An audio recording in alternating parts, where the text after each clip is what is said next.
What's up, world? This is We Need a Fifth. It's your man Mo. My man Hill in the building. Yo, welcome back, man. Back from Mexico. Um, Water down under. and I got my man P on the line. What's going on? What's good, y'all? What's good? Fellas, quick inventory, house cleaning. Um, in baseball news, we got the winter meetings that just passed, I think. It's still going on a little bit. Major news, Hill's favorite baseball player, Mr. Aaron Judge, has re-signed with the New York Yankees. The MVP will be a Yankee for the next 9 years. I think he got re-signed for 9 years, 360, about 40 million plus a year. The Yankees also signed pitcher Carlos Rendon from the San Francisco Giants. I think he had a 14-8 record last year, and a 208 or 288 ERA, if I'm not mistaken. Southpaw, which is important. Lefty. Yeah. Great addition to the Yankees pitching staff. In other New York news, New York Mets signed Justin Verlander to a 2-year deal. I don't know about this one, fellas. I feel like 40-year-old, 2 years after 40. Yeah, Justin Verlander is one of the best to ever do it. This seems like a New York Knicks type of deal where you get the star player, but you got him too late. So coming off Cy Young too, though, right? I get it because you just saw him that he's still good, but he's 90. And I give you it's 2 exhibits: Aaron Rodgers, Tom Brady. Aaron Rodgers won the MVP last year, and he stunk it up this year. Yeah. You know what I mean? And Tom Brady, he looked real serviceable last year. He looked like, hey, just give me the ball, get the ball in my hands in the last couple of seconds of the game, and I can probably take you there. This year, not so much. So I have to agree with you, P. I think this is similar to a New York Knicks move. Yeah, classic New York Knicks move. Where we signed the star player after his prime. 15 years past it, though. Yeah, Knicks are horrible. This makes a little sense. Like Hill's saying, like he kind of makes a point. Like you just saw him; he's a Cy Young. Why wouldn't you sign the current Cy Young Award winner when he's on the other side of 40? You know what I mean? So yeah. But my bigger question would be this: he just won a World Series, right, with the Astros, in which he got shelled. Yeah, I mean, it's like they won despite him. He got shelled in his start. So, I mean, the only winner out of this, I believe, is going to be Father Time against everyone. and I think he's, like P said, he's on the other side of 40. And this is just Cohen has big pockets. I mean, he's a super billionaire, and I guess he's trying to construct that super team. But these guys are with Canes and Walkers, which he's trying to put together. You know what I mean? I think the best years of Scherzer might be behind him. It's like they just get him a few years too late. But Verlander just seems to be really long in the tooth. I mean, he just could be a product of that Houston Astro, farm system that they got down there. That's offensive and pitching wise. I think it's just going to continue here in Queens, and they're going to be disappointed. But they have a big name to charge more tickets. I think that's what it's for, to get your money back as an owner. And so, Hill, I got you talking, so I got to hit you with this question, man. What you think about your man Brian Cashman re-upping with the New York Yankees? I think he's become the longest tenured. 24 GM years, right Yankee GM, 37 with the organization as a whole. I was a Cashman guy into the 2000s. Once we got, once we got into the whole, I think 2009 was their last time they actually won a pennant. Mm. which we're talking 13 years later. I think it was it's a little long in the tooth and lazy on the Yankees' part just because they know him. I think you should change, get younger, and go more analytics. Yeah. It's just me. But he's consistent. I mean, he wins. He has a good product team out there, but consistency doesn't match in New York. Well, for a Yankee standpoint, put it that way. I mean, the Mets would love Yeah. to be consistent, but for the Yankees, you're measured by World Series, Exactly. championships. So I don't know. I thought some new blood would have been nice, but who's to say? They were, a couple of games away from being in the World Series themselves. So you never know if he makes some tweaks here and there. He might prove me wrong, but I just err on the side of youth more so than familiarity. So, I mean, who knows? And fellas, forgive me. I know we didn't talk about this, but it just popped up into my head. Anybody paying attention to the World Cup? Anybody care about whether Messi wins his first World Cup? Nope. Or Mr. Mbappe leads France to a repeat World Cup title? Anybody? Outside of it, I was just in Mexico, and the answer there is absolutely there. I mean, that was everything. Breakfast, TVs, big screen TV. There was nothing else. I'd sneak to my room to watch some NBA games. But outside of that closed mind that we have here in the States, which I do like, we played soccer as younger kids, but I would say not that much interest for me. Okay. So you're not concerned whether or not Messi wins a World Cup or not? Nah, he's been playing excellent though. He gave me like 4 goals one game. I'm hoping he actually wins it. All right, let me ask you this. Do you think, because when they talk about Messi, Ronaldo, especially Messi and Ronaldo, they talk about them being, hey, the best players of all time. They talk about them in comparisons to Pele or Maradona, or you know what I mean. Do you think if he doesn't win a World Cup, that he deserves to be in the conversation with those type of players? Yes.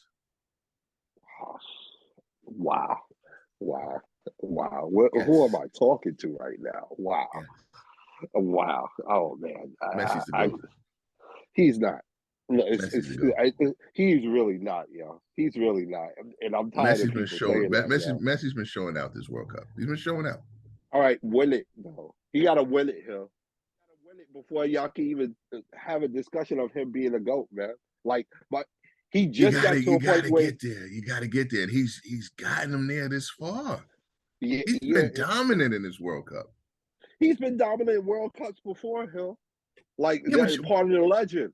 It's like he's like the Peyton Manning of World Cups, where hey, you dominate all through the knockout stages and all that. Yeah. But once I get you to the finals, I don't see none of that. Yeah, no, I get it.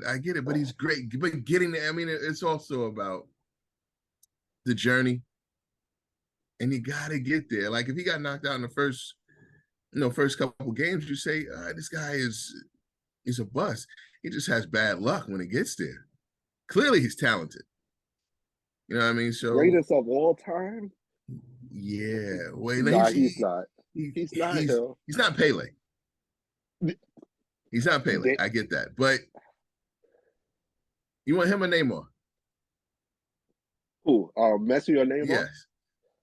Ooh, Messi. I probably take Messi. You want him or Ronaldo? That's a flip. It's either one, right? Either one. Yeah, either one. He's horrible when it comes to the big game. I mean, a no-show. But getting there, I give him some credit for it. But to be fair, the choke jobs in the big games, there's no way around it. But I got to give him something for getting there. And know why I come so hard, Hill, is because not at you, and I know you don't particularly hold this point of view, but a lot of people having this discussion automatically put Messi above Pele, and I'm like, y'all can't be serious, yo. Like, let him win one, and then we can put him in the discussion with Pele. Until he does that, honestly, I don't want to hear that. You know what I mean? And you hear that so often with Messi and Ronaldo. And I think it's so unfair to them as players and this generation of soccer stars, but it's unfair to and really disrespectful to Pele and his legacy, what he was able to accomplish, especially on the biggest stages. Now, but let me ask you guys this: when you say is he in the conversation or is he in the neighborhood?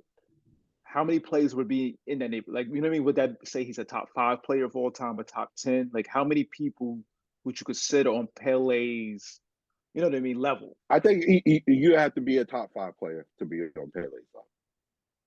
So what you're saying, so then like, hey, Messi wouldn't be top 5 as of now? I think, and I'll correct myself. I'll say this: I'm not willing to put him in the discussion of greatest of all time. Like, he's definitely not past Pele. Like, yeah, and it's like, and I wouldn't even put him at this point past his countryman Maradona. Like, hey, you got to win that. You know what I mean? And that's so crucial, especially with soccer, more so than any other sport. The World Cup really signifies being the best, and it means something. So, I would say, hey, if he doesn't win the World Cup, he's probably in that top 5 or top 10 discussion as far as soccer players of all time. Okay. But as far as pushing him up into that, Messi's number 1, I don't think he could ever claim that without a World Cup championship. You think he's the best? You think he's the best player now? In this era, yes. Yeah. Okay. Yeah. I mean, Pele is the all-time greatest. You know what I mean? So, okay. All right. I know. It's tough, man. No, he's not better than Pele. He's just not. But I see why he is thrusted into those positions to say he is. People want so much. People want so much for him to be it, but time and time again, he proves he cannot win the big. And to be clear, I would say I can understand some of the arguments that people make for Messi being compared or considered in the same league as Pele because of what he's been able to do in La Liga and the European leagues that, hey, Pele never really got into. So there is that argument. But my thing is, hey, Pele was able to deliver on this stage multiple times. He won 4 of them things. So it's almost like that Jordan, Kobe, LeBron debate. And it's like you don't really consider Kobe to be better than Jordan without at least matching some of those numbers that he had. Like, hey, you have 6 championships. Oh, you only have 5? Slow down. What were you averaging in the final? You know what I mean? And it's just like some of those optics just don't mesh well when you're trying to say that Messi is better than Pele. And that's what I get frustrated with. Kobe 5 and 2? Yes. Very impressive. Very impressive. 7 trips to the finals is yeah.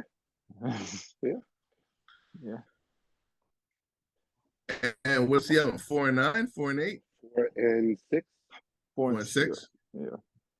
Yeah. 10 times. It's impressive. Very impressive.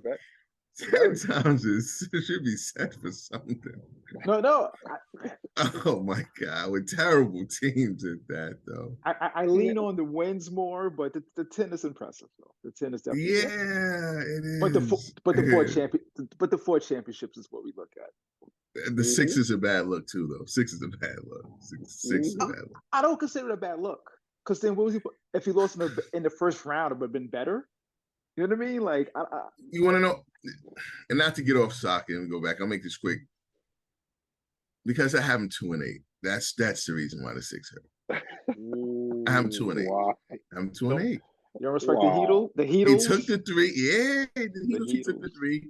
He got him there, but like Messi, he got him there. He took the 3. He missed it. Ray Allen saved that one. Yeah. And great block, but it was tied. And Kyrie hit that shot. But he got him there. He was the bus driver. but he didn't take him to the destination. He drove 8 hours to North Carolina and got lost. He got tired. Kyrie take the He wheel. got tired. Kyrie did the last 10 minutes and got you to Duke from New York. Know what I mean? Wow. So Welcome he to the drove down to Buena Vista and couldn't find Universal Studios. Welcome to North And Ray Carolina. Allen, right? Kyrie, take the wheel. I'm in Orlando. What do I do? Ray Allen said, "You serious? It's the big castle over there. Drive somewhere near it." I can't do it. Follow the And castle. Ray Allen drove there. So Wow. yeah, that's probably the best way to look at it with Messi. And yeah, no, I mean, again, that's how I see those. But I get it with the Messi. So it's levels to it. I totally agree. And he has to win. He has to win. Yeah, and honestly, I got France winning. I He think won't. Mbappe Chances are he won't. The stage. Listen, you can't get a bigger stage than this in sports in general, just by sheer numbers. The entire world is watching. Most of it. Yeah. I mean, here in the States too, as well. States as well. Yeah. I don't want to drive. It's big here in the States. Yeah, people at work. Yeah, it's because that melting pot feel actually comes into play. I mean, I've taken some breaks prior to leaving on vacation, and bars midday are filled with different flags of countries. Different guys are getting bent out at 12 noon. Yes. To watch the thing. So it's pretty big. And like I said, I was in Mexico and it swept Cabo. So interesting. And kind of shifting gears, more good news. Finally, the woman Brittany Griner, the WNBA basketball player, was recently released from Russia in a prisoner swap for the Merchant of Death. I forgot his real name, but that's his nickname. And he's like Volk or something? Victor. Yeah, Victor. And she has put out a statement that she's going to be playing this season for the Phoenix Mercury in the WNBA.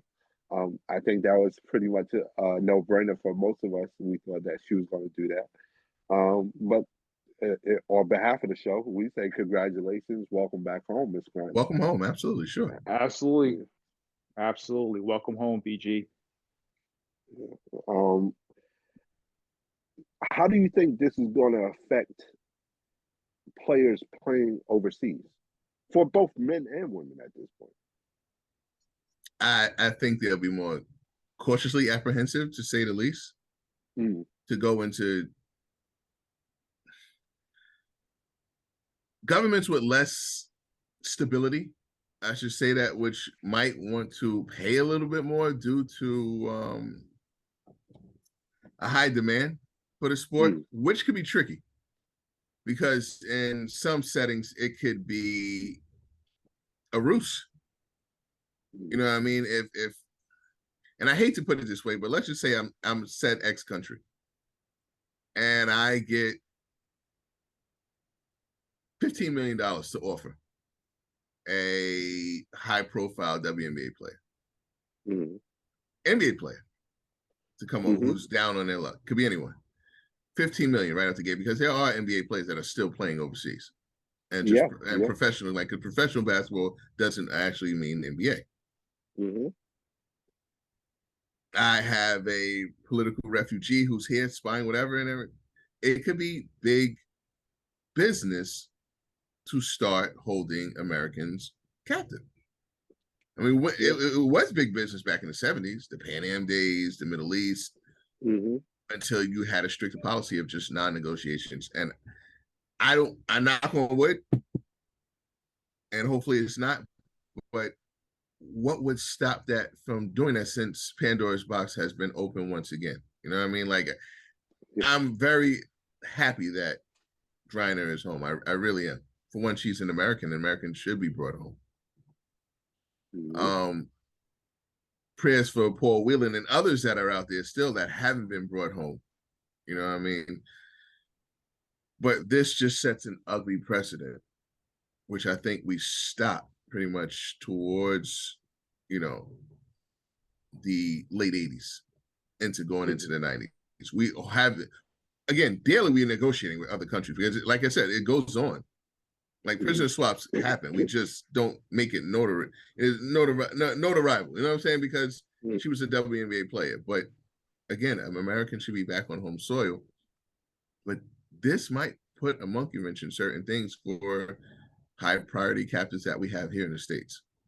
So it's a tough call. I don't know how you guys feel about the position on it. Of course, I think we all are happy when Americans come home.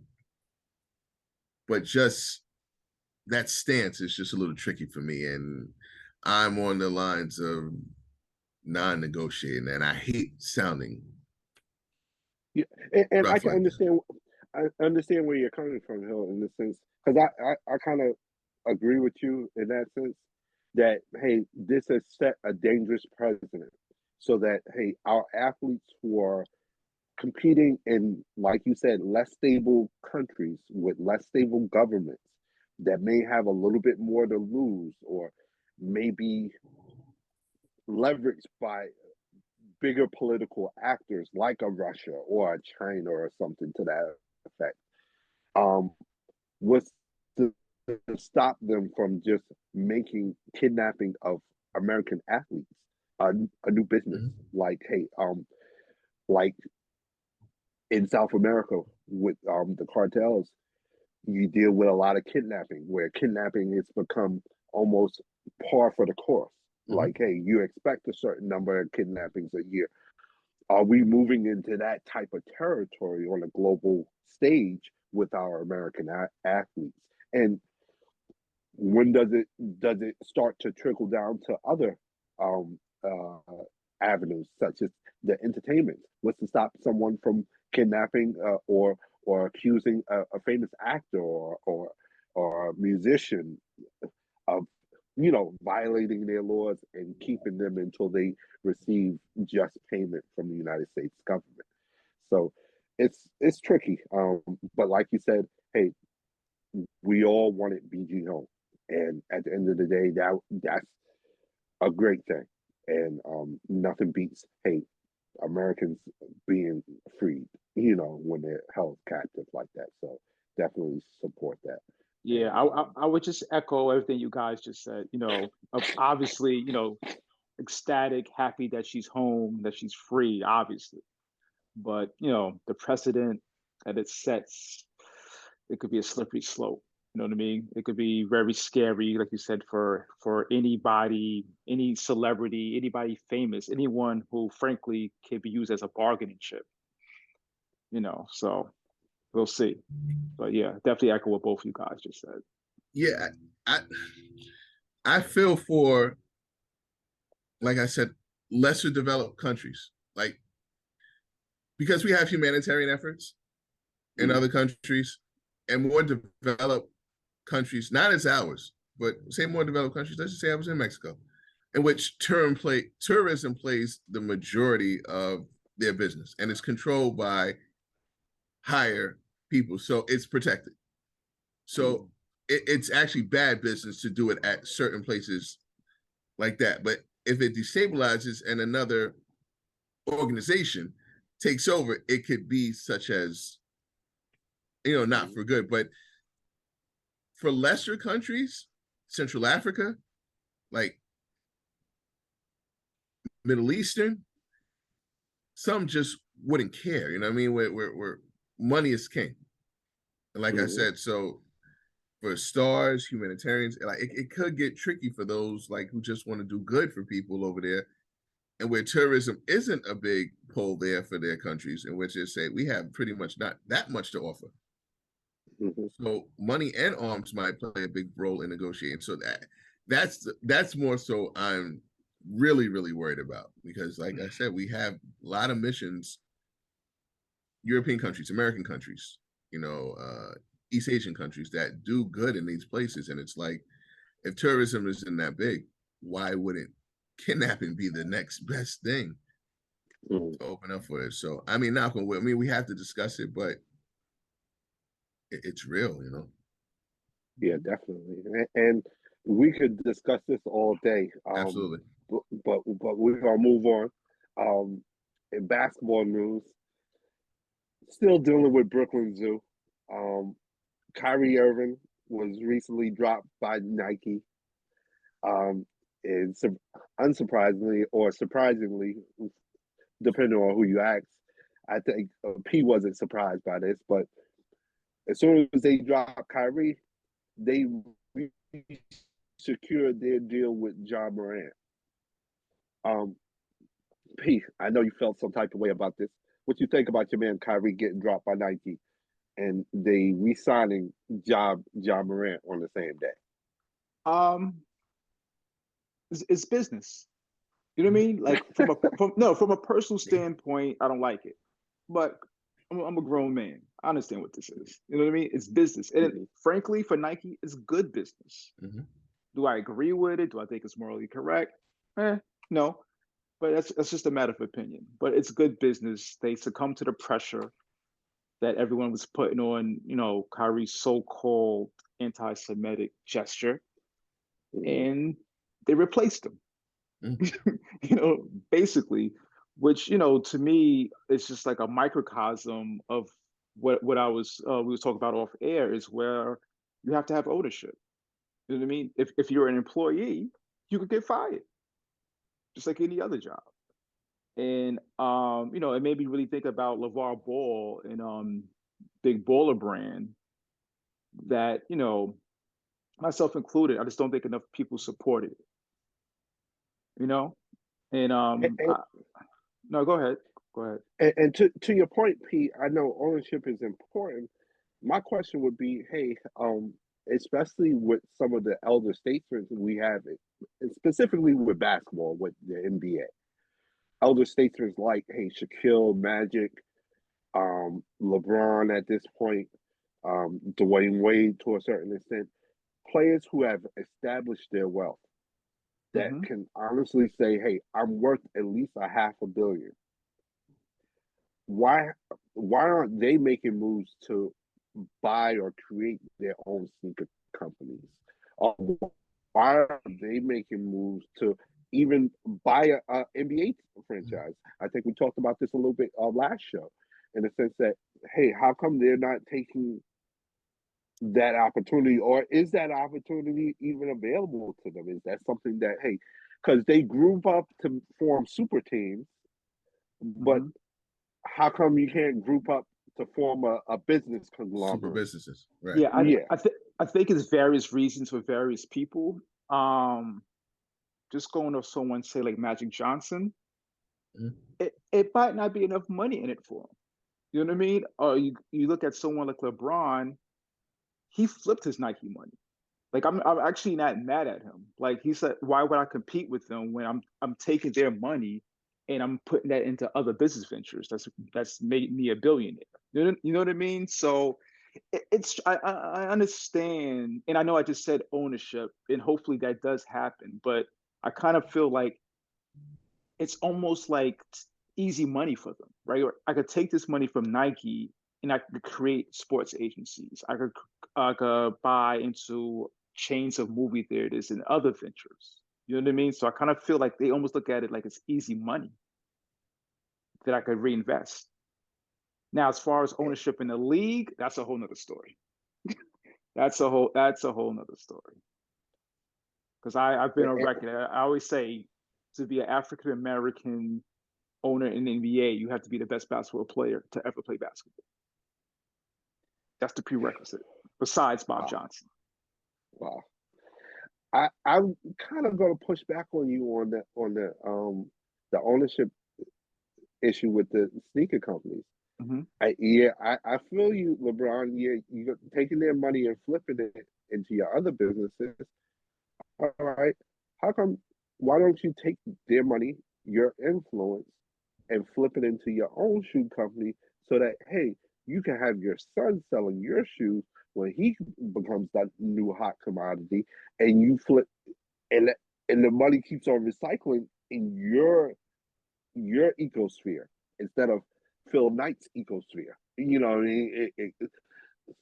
No, no, you know, no. I understand. I'm never against ownership. It's not never. But I'm saying I just understand. I'm looking at it from a possibly a different angle. They might be looking at it from a different angle as far as, okay, you're gonna cut me this check for the rest of my life. Okay, I'm not gonna compete against you. I'm gonna take this and reinvest it into another business. And to be honest, you look at Marbury tried it. I believe Shaq tried it. They were failed. Well, I don't want to say failed. They obviously they didn't grow as big as Nike. Shaq tried it. Shaq Yeah, tried it. he had shoes in, I don't want to say the chain because I'm not even sure it's correct, and they don't cut us a check, but he had his shoes in a pretty uh profitable, very big store, chain of stores in the US. So, you know. And yeah, I think that's the next frontier, especially when it comes to shoes and promoting sneakers. Is like, hey, athlete, and I think where it failed with Star Stefan is, hey, by the time he ventured to this market or tried to go to that market, people had already forgotten about it. I would disagree because he has statues in China. This is before In China. China, He has, that, but I mean, but that look at the was population. China But look at though. the population. But you gotta Nike's thriving because they've made it out to China. You gotta figure when he introduced his shoe, he wasn't going to China. Like he was in between Mm-hmm. with the NBA trying to figure out if he still had a place in the NBA and deciding on, you know what I mean, and Yeah, hadn't even be made. I He like made Steph. that move like I 2 like years Steph. later. I just don't think he was a big enough star. Let's be honest. Not Yeah, everybody can push. Not everybody can push sneakers. and, and that's what I was gonna allude to is like, hey, maybe it'll take a LeBron or take a LeBron, grabbing a Kyrie or whoever and saying, Or you know, a But Victor Wembanyama. Go ahead, Hill. Yeah. this one is tricky for me because I think research might err in the favor of them saying that I don't trust the purchaser. You know what I mean? Like we're the biggest. hmm, I mean, we're the biggest. I'm trying to think. Consumer. African hmm, Americans are the biggest consumer and least producer. So I think some of their research, and I cannot back this with any fact. This is hmm, straight subjectivity. hmm, I feel that there's, due to conditioning, not faith in the consumer, and putting that my surplus money into these projects in which I think can build the community by having the community purchase off of me due to lack of faith in Black made products. And that problem, I think, is just through time and conditioning. I think a lot of products with African Americans make who are stars are purchased outside of our community in bulk, yeah, whether it be yeah, music, whether it be anything. You know what I hmm, mean? So, and contrary to belief, we have the means since we're the biggest consumer. But for some odd reason, our demographic, and I blame it on conditioning, needs the stamp of someone else.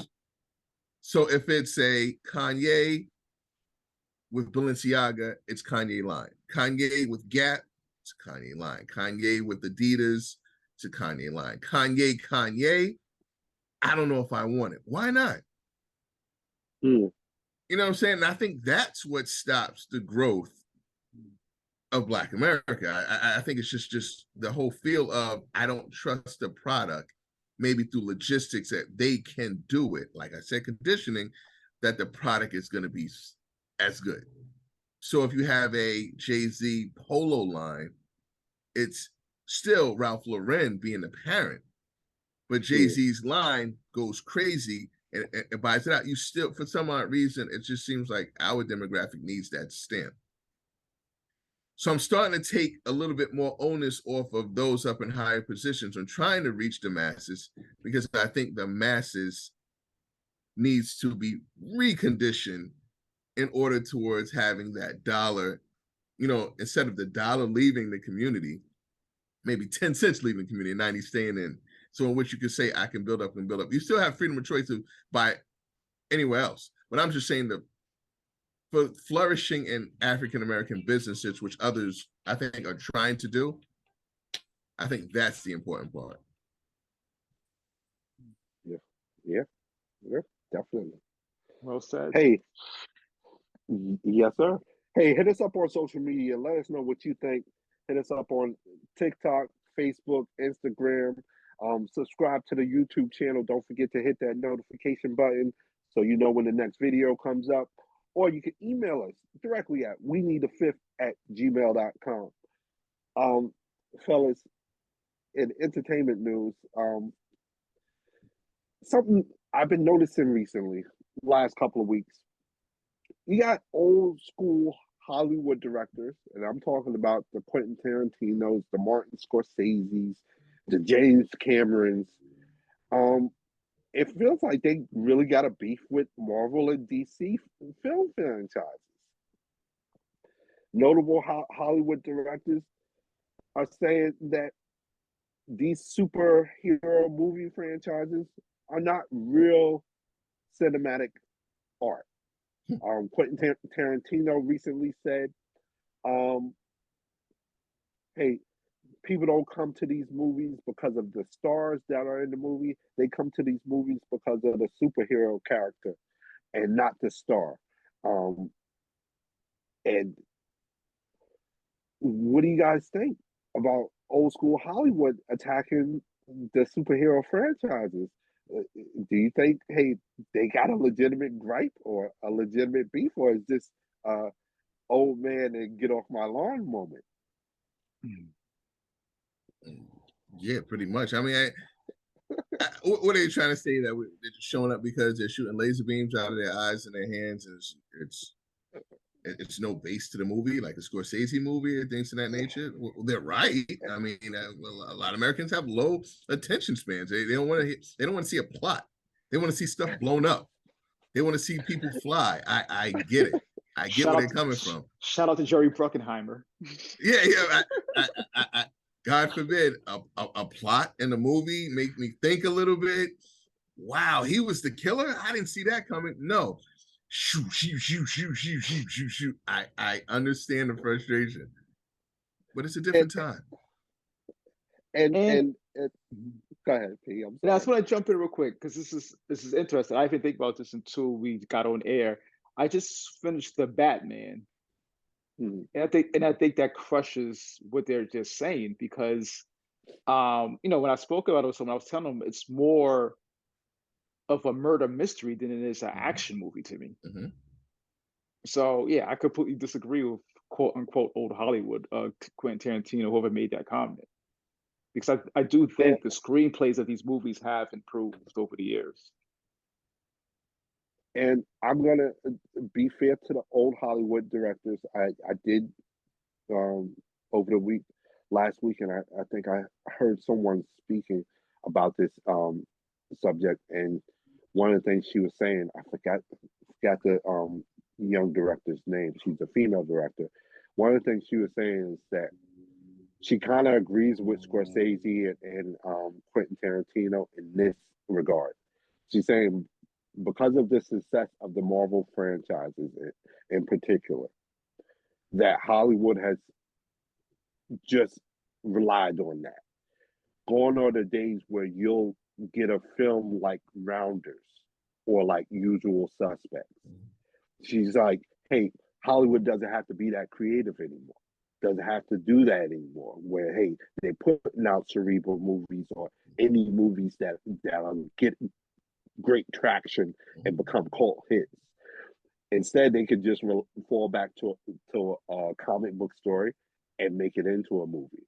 So in that regard, she says, "Hey, I feel like some of the creative juices of Hollywood has been, kind of dumbed down and gotten lazy as far as, hey, finding new stories or new movies to attract audiences or to make money, period. She's like, hey, you won't get a usual suspect in this era because there's Hollywood's not giving directors the go ahead to create movies like that because, hey, I have a Spider-Man comic book that I can put on the screen. But I don't think you blame the studios for that. Again, we're going back to the whole shoe company deal. They're doing it because it's business. That's what's selling. So that's what I'm gonna put out. If the top 10 selling movies were romantic comedies, guess what the studios are greenlighting for 2023? You know what I mean? So I kind of more blame the audience. And I get sometimes you can't be programmed with the advertising and everything, but I would say in this case, you will have to look at the audience. I look at even like music or even like, rap music where you say, oh, only drill rap or gangster rap, that's all that's out there. No, you're being lazy. There's more out there. You just have to look harder for it. You can't just depend on radio to tell you what to listen to. It is a whole world of the internet where you can discover other artists that may, be more suitable to your palette of, music or in this case in movies. So, I think there's enough movies out there for everyone. If these Marvel movies feel like they're getting pushed down your throat, it's because people are watching them. That's it. And still America, right? Like they don't put the gun to your head when you go purchase the movie ticket, right? Like you still can say like, I want to choose to watch Seven, right? Like I'm not choosing to watch Iron Man because I want to watch Primal Fear. I want to watch something. Right. Like I'm saying, I was on an airplane and I see all the graphics of the Marvel movies. You know what I mean? But something made me say, let me watch Bullet Train. You know what I mean? So it's called choice. It's freedom of choice, right? You know what I mean? Like you can't hate these production companies for greenlighting these movies. I mean, money is coming back in these movies in high abundance. So you got a good script, get it out there. Great is great. You're gonna have something great. I think it's gonna find its way out there, and that's what you have these awards shows for. I mean, these Marvel movies when it comes to these, what is it, Oscars or I don't. Yeah, all across the board they get overlooked, shunned out, right? Yeah, that's what I mean. So for where it counts per se, the awards go to talent. Again, nobody wants to put sorry, Drazen Petrovic. I like his game. You know what I'm saying? Something like of substance gain up there when you have like a Shaq up there. It's just simple. Like optic wise, I want the dominant, movie or player. Drazen has more game than Shaquille O'Neal, but you just want what produces and gives you the numbers of that nature. So, like I said, see them at the Oscars if they feel that way. They'll win tons of awards for that. But notoriety on a big stage, no. People want to see Iron Man and Wakanda and all the Marvel and all the DC stuff. It is what it is. Yeah. Fellas, what's on the radar, man? What's on your radar? Today actually I'm currently watching the North Carolina Central Jackson State game. Deion Sanders, a couple of guys on this podcast are alumni. There we go. Eagle Pride. Eagle Pride. And I really haven't watched much football, but just to read off, Shedeur Sanders, 13 for 14, 178 yards, 2 touchdowns, no interceptions, 34 rush yards, and a touchdown rushing at the half. Already? Yeah, he looks impressive. he looks impressive. And P, I'm glad you brought it up. But what do we think about Deion Sanders going to Colorado? I think about anybody else. Yeah, You I take think the money. I think he's going to a job that's paying way more. I don't. Why wouldn't he go? But Colorado, like you couldn't wait for something else. Colorado, Colorado was a national champion at one point. yeah, Um, that was like before we got into high school, Hill. but Yeah, but imagine, D1 and more resources at right? his For Yeah, disposal. like I in the imagine if they last said, decade, they've been like a black hole for coaches, and like they're a Not black this hole. one. Not this one. but he could have. They imagine somebody saying Jackson State, you're a Hall of Famer. Why can't you wait for a Division I job? Worked out pretty well for him. Worked out pretty well.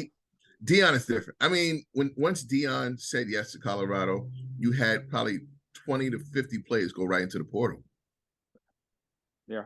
from Yeah, other D1 schools. and I'm not questioning what Dion could possibly do for Colorado and what he's going to be able to do for Colorado. I don't think Colorado is good enough for Deion Sanders. That's Well, then, my well, argument. so you might not want to ask Dion. You should ask the other major schools. Why didn't they go after him? Yeah. I think he Well, probably weighed the fact that he wouldn't have as much. I mean, a lot of it is control too. Listen, I want to go and do my thing. Like a lot of these other big schools Right. still have boosters that make decisions for it. So he might have had a really good deal at Colorado in which he has all And it's control. let's call it what it is. A lot of these boosters, I think they would have felt uncomfortable with Deion Sanders being the face of their let's call it what it is. Their franchise. No, you're right. And I didn't want to say it that way, but yeah. You know, I use creative control as to be politically correct. But yeah, hats off. I was ecstatic there. I knew it was gonna be some backlash, absolutely. But I was happy that he took the job. I would have. Yeah, he's just bringing eyes to the tent. You know, this is the first time I ever saw a Jackson State game. Okay. Hill, what's on the radar for you? For me, it's I guess it would be for those that I guess suffering in silence. I was just watching, I guess, after Twitch and Robin Williams. For those people who are just, and not for me knowing any of these people, but just for those suffering in silence, that they have people that they can lean on and speak to, and just get out there, just suicide prevention. I think just coming from a solemn note that way. Yeah. So rest in peace to all. Anthony Bourdain's, the young model in Midtown Manhattan. When she had to go life, it's just a lot of suffering, a lot of smiles that people see, just don't know what's going on inside. So get help, speak to people, and that nature. Yeah, and on that note, R.I.P. to Paul Silas, passed away recently. Absolutely.